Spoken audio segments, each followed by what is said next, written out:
प्रदेश में भजनलाल सरकार ने अपना पहला पूर्ण बजट पेश कर दिया। ऐसे में वित्त मंत्री दिया कुमारी ने विधानसभा में पूर्ण बजट पेश किया।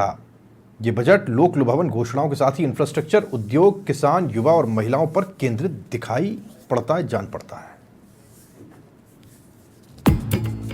विधानसभा में वित्त मंत्री दिया कुमारी ने 2 घंटे 51 मिनट के लंबे भाषण में युवाओं, महिलाओं और किसानों के लिए कई बड़ी घोषणाएं की, जिसमें आगामी 5 साल में 4 लाख से ज्यादा नई नौकरियां देने का वादा हो, या फिर राजस्थान में स्कूली स्टूडेंट्स के मेरिट में आने पर टैबलेट और फ्री इंटरनेट की घोषणा हो। साथ ही रोडवेज में 1650 कर्मचारियों की भर्ती की घोषणा की गई, जबकि पुलिस महकमे में 5500 नए पदों के सृजन की बात की गई और नई खेल नीति और पर्यटन नीति लाने का भी ऐलान किया गया। 5 साल में 4 लाख भर्तियों की घोषणा, पुलिस महकमे में 5500 नए पदों का सृजन, रोडवेज में 1650 पदों पर होगी भर्तियां, मेरिट स्कूली स्टूडेंट्स को अब फ्री में मिलेंगे टैबलेट, 15 लाख महिलाओं के लिए लखपति दीदी योजना की घोषणा, राजस्थान में सस्ती होगी सीएनजी, किसानों को ब्याज मुफ्त लोन मिलेगा, एक साथ होंगे पंचायत चुनाव, काशी विश्वनाथ की तर्ज पर खाटू श्याम कॉरिडोर, युवा नीति 2024 की घोषणा, 2000 दिव्यांग विद्यार्थियों को स्कूटी दी जाएगी, संभागीय स्तर पर स्पोर्ट्स कॉलेज खोले जाएंगे, प्रदेश में 20 नए आईटीआई खुलेंगे। बजट में वित्त मंत्री दिया कुमारी ने किसानों के लिए कई तोहफे दिए, जिसमें ब्याज मुक्त ऋण की मंजूरी प्रदान की गई है। साथ ही समय पर फसली कर्ज चुकाने वाले किसानों को 2% ब्याज अनुदान मिलेगा, जिसमें 3500 करोड़ के शॉर्ट टर्म लोन बांटने और इसके साथ ही 5 लाख नए किसानों को ब्याज मुक्त ऋण दिया जाएगा। साथ ही Rajasthan agriculture and horticulture mission के तहत 650 करोड़ के कार्य करवाए जाने का ऐलान किया गया है, जबकि किसानों को उपकरणों के लिए 200 करोड़ का अनुदान देने की घोषणा की गई है।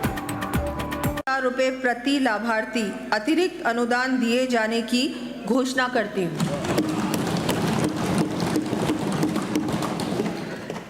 स्थायी आश्रय और आवास से वंचित डीनोटिफाइड ट्राइब्स के परिवारों हेतु मुख्यमंत्री घुमंतु आवासीय योजना लागू किया जाना प्रस्तावित है। को आवास उपलब्ध कराने की घोषणा के क्रम में ऐसे परिवारों हेतु भी 1 लाख रुपए प्रति परिवार की सहायता उपलब्ध करवाया जाना प्रस्तावित है। बात कर्मचारियों की करें तो बजट में SC/ST वर्ग में आने वाले सरकारी कर्मचारियों को सस्ता लोन देने का ऐलान किया गया है। साथ ही पर्यावरण संरक्षण को लेकर भी बड़ी घोषणा की गई, जिसमें आगामी वर्ष से राज्य का ग्रीन बजट लाया जाएगा। साथ ही मिशन हरियालो राजस्थान शुरू किया जाएगा। इसी के साथ भारत मंडपम की तर्ज पर जयपुर में राजस्थान मंडपम बनाने का ऐलान किया गया है। प्रदेश के विभिन्न वर्गों के उत्थान एवं राहत प्रदान करने हेतु कल बात करेंगे।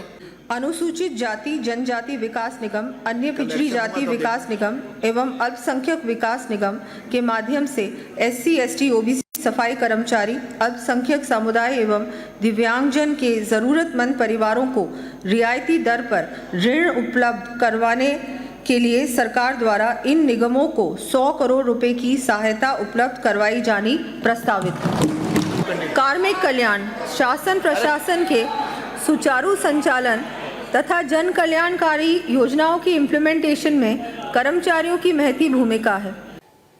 आज हमने हमारे राजस्थान का बजट भी कि हमारा 2047 का राजस्थान कैसे होगा, क्योंकि हमेशा आप देखते हैं योजनाएं बनती हैं और वो योजनाएं पूरी होती हैं जब तक उन योजनाओं का और आगे जो काम होना चाहिए वो उसकी जनसंख्या के आधार पर, हमारी आवश्यकता के आधार पर बढ़ जाते हैं। बिजली और पानी के लिए कटिबद्ध है। हमारे युवा, हमारी महिलाएं, हमारा औद्योगिक क्षेत्र, हमने धीरे धीरे उन सभी विषयों को इस बजट में रखा है।